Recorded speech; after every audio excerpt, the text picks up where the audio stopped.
Тараптан улақты көтерді, түзеле Тайқазанды көздей жөнеген, бірақ атандаштары өз уағында керекті жерде пайда болып, мұна соның бір деңгейлі қорғанын өніктіріп отыр. Бірақ қанша болған күнде де мұна Тайқазан түбінде қиыла опырталды, қиыла қауіпті жерде Талас районы командасы улақты еліктеп тұрады.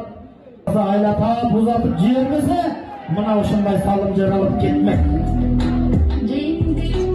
13-ші минутада Төлепбек Аферджан мынаdır соның бір деңгейде қой деген қожа, ай деген ажожа түзеле Тайқазанға келді.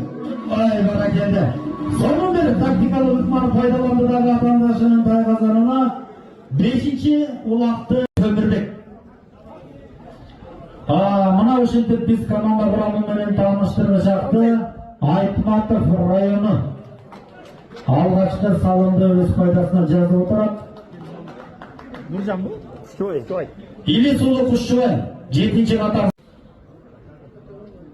Бақайата азыр қорғанынан мұқтап отыр. 2 салымды салдырып еді.